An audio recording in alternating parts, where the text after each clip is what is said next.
Ma'am, in my team, I didn't have a volunteer for subject predicate story. So can I just use the same story which you have given? I'll just out Same here. No some problem. expressions. Okay, okay, sure. So we're starting with subject predicate. So the story is the big team of subject and predicate. Okay, it sounds like big team, but we just have subject and predicate, two characters. Okay, the story is set up in a place called Grammar Land, and subject and predicate were two good friends. Okay, let me narrate the story now. Once upon a time in Grammarland, there were two best friends, subject and predicate. They worked together to form a strong bond, which is a complete sentence. So, subject and predicate, two friends loved working together. They always worked together and they formed a very strong, unbreakable bond called a sentence. Subject loved being a star. Everyone loves being a star, isn't it? So, subject loved being the star. He kept telling everyone who or what the sentence was about. So, subject is basically trying to say what their bond was about, right? So, we're talking the bond between subject and predicate is the sentence. So, subject loved being a star in, among the between the both friends. So, he kept telling everyone who or what the sentence was about, the bond was about. Predicate always followed showing what the subject was doing. So this character predicate always kept telling what subject used to do. So subject is more like, he's the star and he keeps telling about what the sentence is about or who the sentence is about. Whereas predicate always followed, okay? He follows subject and he says what the subject is doing. Okay, that's how it is. One day, subject said, I will lead you. I will lead, sorry. One day the subject said, I will lead and you complete the sentence.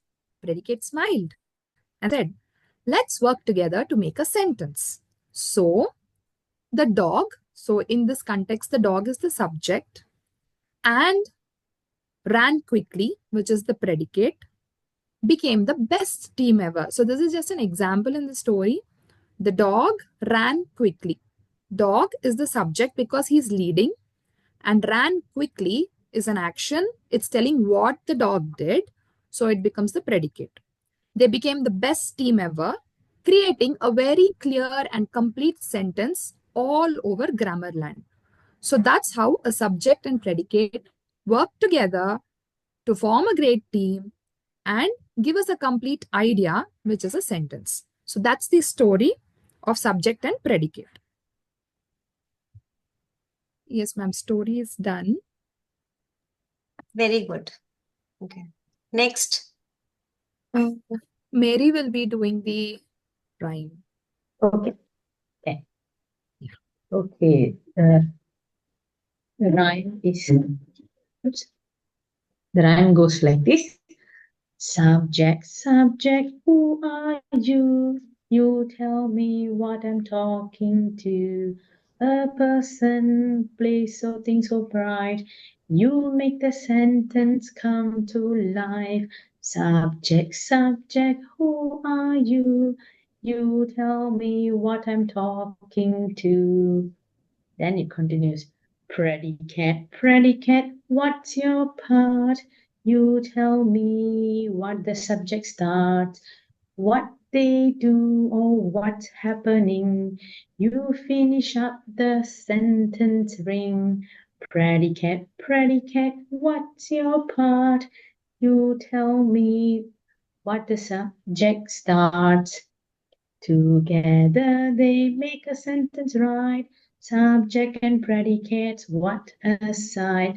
Put them together and you will see how easy it is to talk with me.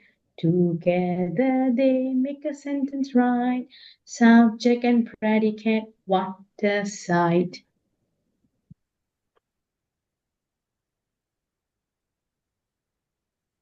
Yes, ma'am, that was the rhyme from our team. Ma'am, I'll be doing the picture part.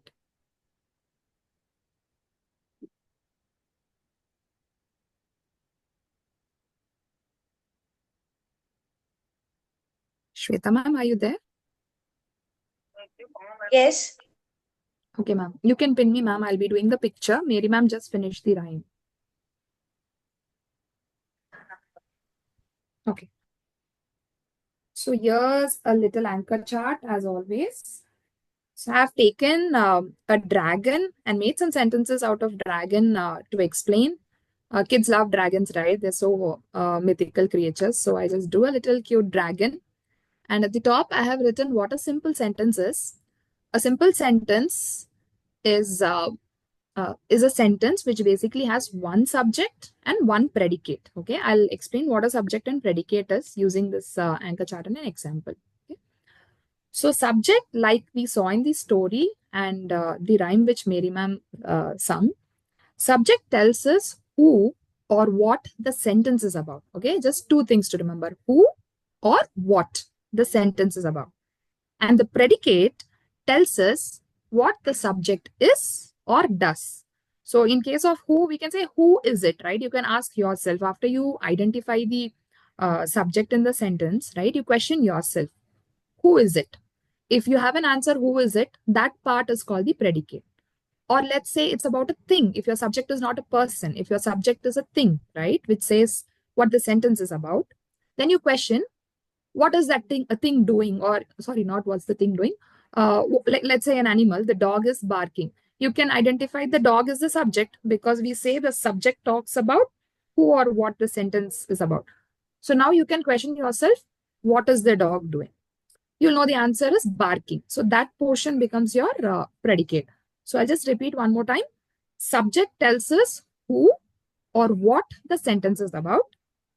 Predicate tells us what the subject is or does. It's more like, in simple words, subject is usually, if you talk about a very short phrase where only one subject and one predicate is there, the subject refers to the noun part, which is the naming part, and the predicate refers to the verb, which is your telling part of the sentence. Okay, in simple words for younger kids, you can explain it that way.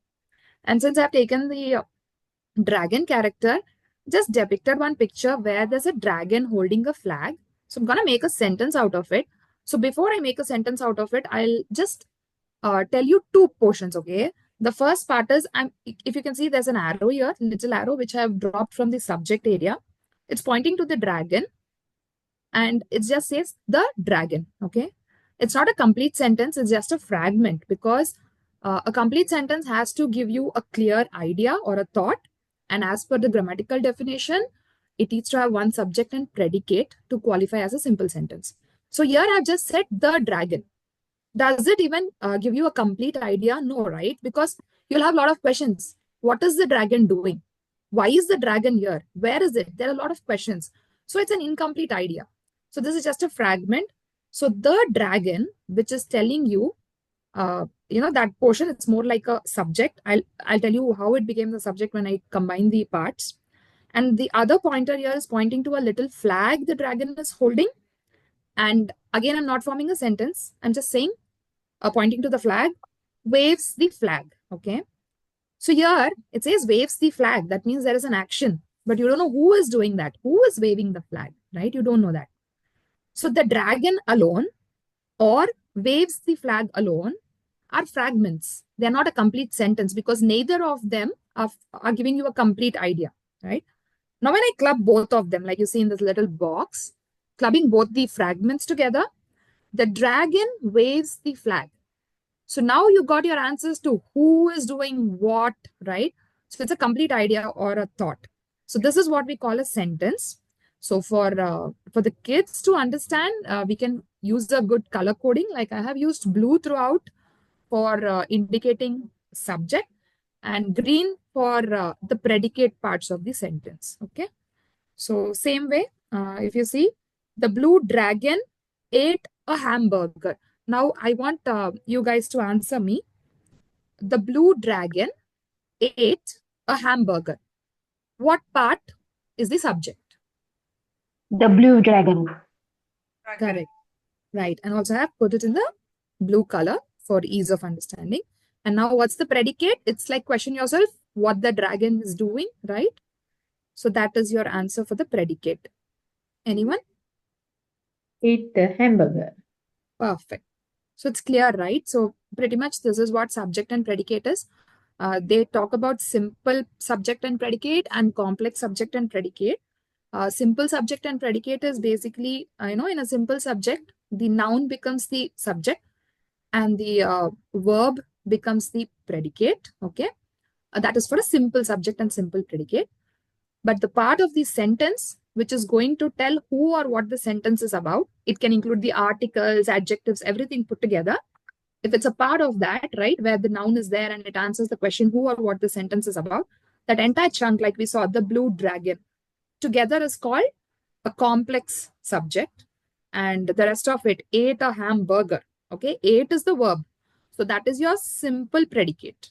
But ate a hamburger, the entire sentence part, right? That is a complex predicate. So that's how predicates work. Simple predicate and complex predicate, simple subject and complex subject. I think that's the explanation. Ma'am, do you want to add anything at this point? Very nicely explained, beautifully. Yeah, Okay. everything's covered. Anything Okay. else anybody has prepared? I have an activity, ma'am. So we're done with story, rhyme, and the picture with the explanation. Now I have a small activity. Okay. So I'm not sure if it will be visible. These are just cookie cards, okay? I've made a couple of the cookie cards. I'll just read out a bunch of them. So these are like cookies. We can use this for multiple games. So for example, okay, I'll just take two cookies, okay? On one of the cookies, I have written her grandmother, okay? It just says her grandmother. On the other cookie, we have loves to bake, okay? So we can play this game in multiple ways. First thing is, I told you like this is just a fragment, right? It's not a complete sentence. Her grandmother is just a fragment. Loves to bake is also only a fragment. You can present this, kind of cards like multiple. I'm just showing you for the ease, just one set. Multiple are there, mix them up, present to the kids, give them one fragment, and ask them to find what's the missing fragment. Basically, they'll understand that, okay, her grandmother is the subject, right? Because it tells who or what, it only tells about a noun. And then they will understand that loves to bake is more like an action verb, which tells what a person might be doing. So this is a predicate. So when you give them this thing like her grandmother, any question? I heard someone. Okay. So when you give this thing, her grandmother, they know this is a subject. It's just a fragment. And the missing fragment is the predicate. So they'll find the predicate and they'll match it. Okay. Same way, if you show the other one, which says loves to bake, they know that this is more like a predicate part. So they need to find out who is baking, who loves to bake. So they'll find the missing subject and they can learn fragment concept here and also missing subjects, predicates, and it's a practice for subject and predicate match also. Because I have like another two cookies where it says the boys and went camping. So obviously they can't say the, the her grandmother, the boys. They can't put two subjects together, right? It won't make a complete sentence. It's still not a sentence because there's no clear idea. So they'll go and they'll look for what makes a complete sentence. Okay, the boys went camping. Okay, so that way they will learn how to match a subject and predicate. So this is a simple game which we can do. You can use it as a sorting game also. Just draw, just put a cookie jar or draw it and say put all the subject cookies into the subject jar, predicate cookies into the predicate jar. So it can be a sorting activity, it can be a matching activity, it can be used to teach fragment concepts probably for higher grades. I'm not sure when it comes. So this is the activity, and likewise one more activity which I didn't prepare. You can play a subject predicate tic-tac-toe. Same way you can have some squares where you have parts like only the subject part, only the predicate part written on square shaped grids. Probably you can have in two different colors. All the subject parts in one color, all the predicate parts in one color, cut them into squares, play a tic-tac-toe game, ask the kids to place them, right? Whoever makes a row of all subjects or all predicates, it's like a tic-tac-toe bingo. So that's a fun game. Yeah. These are the two games now. Nice. Anybody else? The other team? Ma'am, I have made a story. Okay. Yeah, please go ahead. Yeah.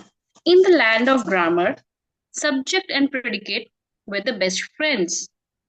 Subject told who or what the sentence was about, whereas the predicate described the action or the state.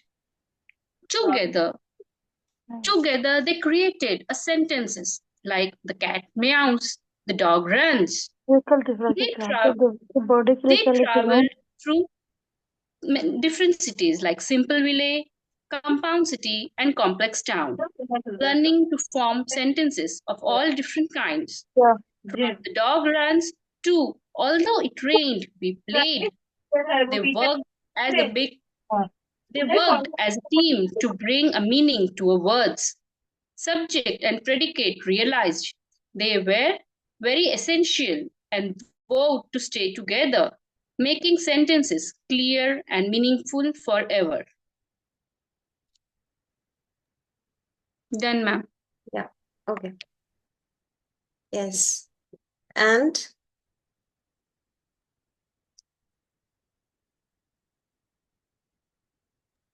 anybody else?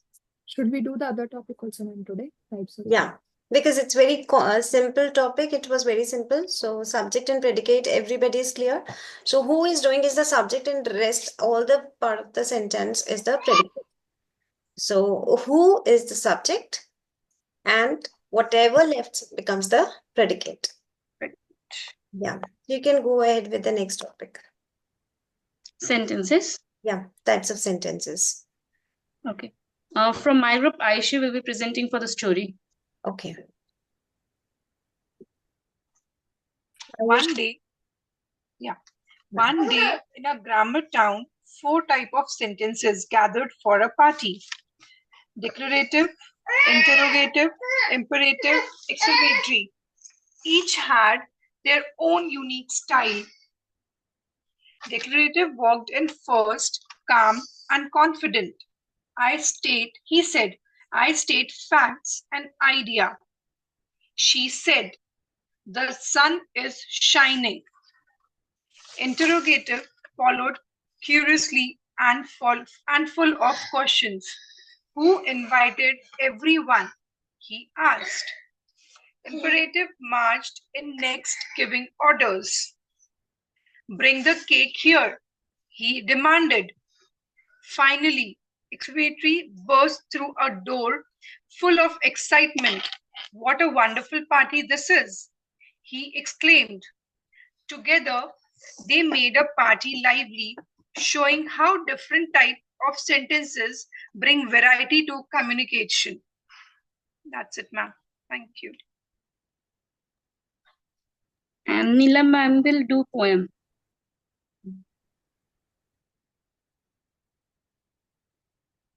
Neelam, are you there? Yeah, ma'am. Just a second, I'm unable to do it. The thing unmuted. वो मेरा इसमें camera कहाँ चला गया? नहीं. Just a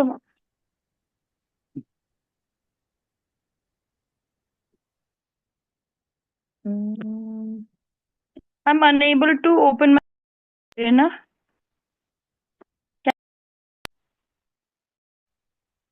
No problem, you can just sing. Okay, now we can see. Yeah, sorry. Something happened to me. Things are working. So,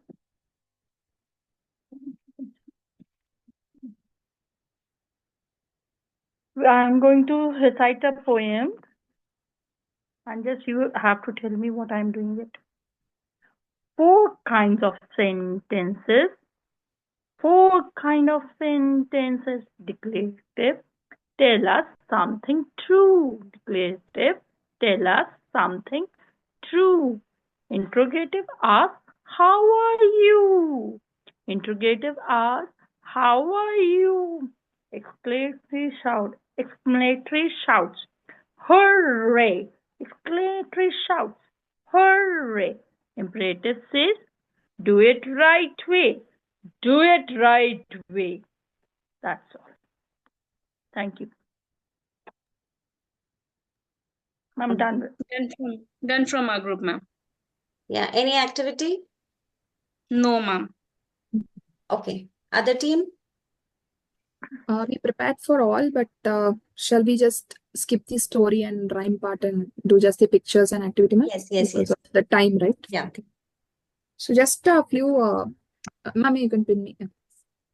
So like Shweta ma'am's team explained in the story and rhyme. So this is just a simple poster to highlight the definition and the punctuation related to each type of sentence. So declarative sentence is basically a sentence which makes a statement or tells us an opinion. It usually ends with a full stop. And there's an example. I'll skip that part or maybe I can cover it. My birthday was last Thursday. So you're just giving a fact or a statement. That's declarative. Interrogative sentences are the ones which ask a question. Okay. Interrogate, right? Like you know how investigations happen.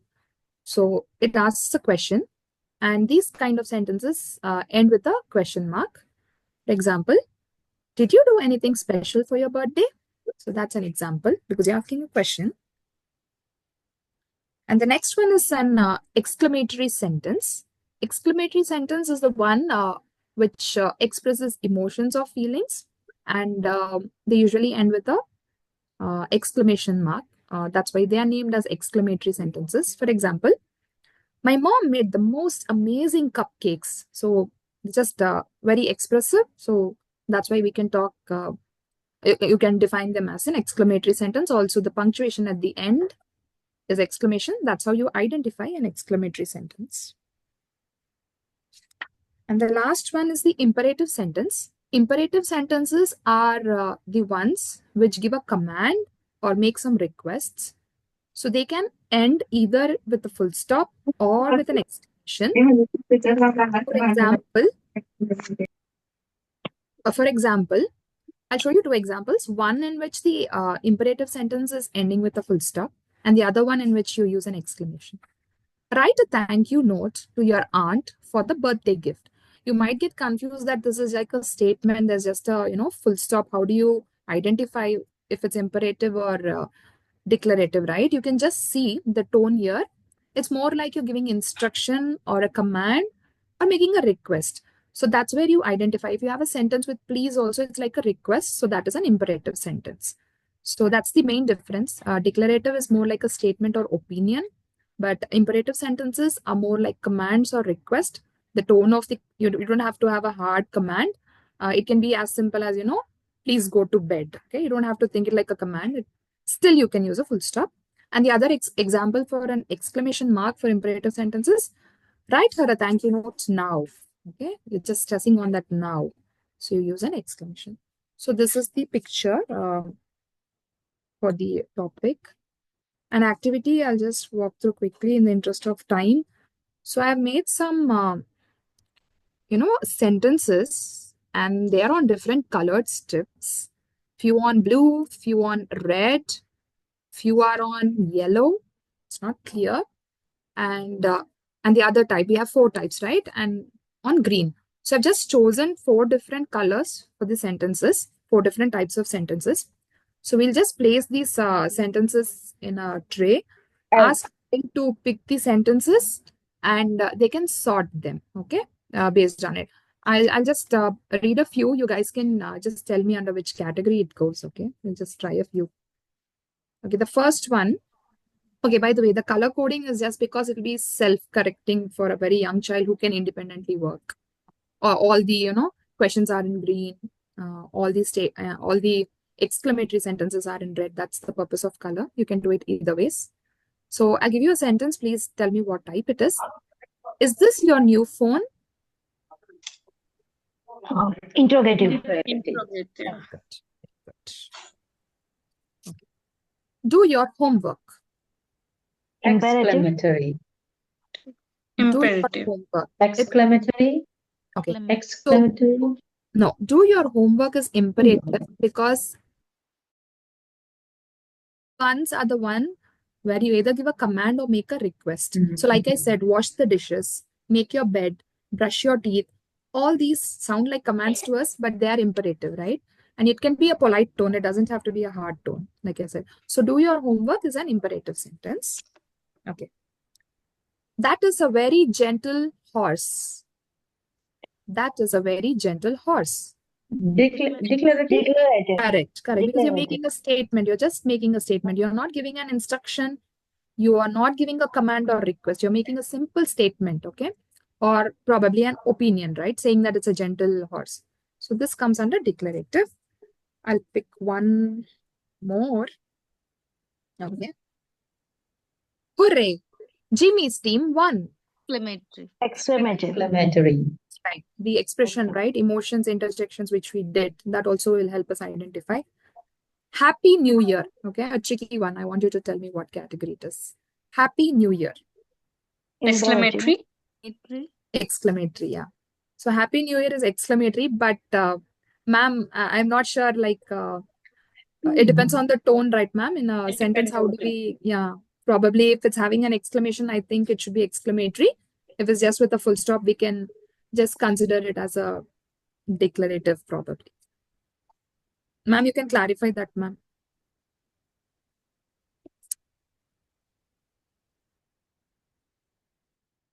Okay. I think ma'am is on mute. Yeah, Meanwhile, yeah. Ma'am, Happy New Year is the card, ma'am. So sometimes if you put an exclamation, it will become an exclamatory sentence. But Yes. if you put it and just say it Happy New Year, it is declarative, correct? Yes. Okay.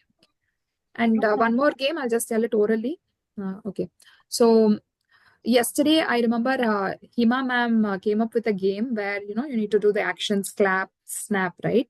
Same way we can do it with declarative sentences. You can tell a sentence to the kids in the classroom and you can make them do an action. If you want some gross motor, you can do the same. You can ask them to squat. You can ask them to spin around, jump, anything based on, just associate one kind of sentence with one action. So that's the other idea. Yes, ma'am. Done, ma'am. Yeah. Also, you can have the same cards which I told yesterday. So you can have punctuation cards. And when you say the sentence, for example, why are you running? So they'll put question mark. That's an interrogative sentence. Okay. And wow, what a lovely day! Exclamation card. So they can Punctuating it. Yes. Yeah. So you can make punctuation cards also. You can have punctuation relay also, where you say the sentence, they have to run and pick up the right card. So punctuation relay race can be there. Okay. So that's all for today. Okay. Tenses we are not able to do today, so we'll be starting tomorrow. Ma'am, tenses, how much we have to cover tomorrow? First we will take only present, past, and future simple. Okay. Okay. Okay, we'll prepare for it. Yeah.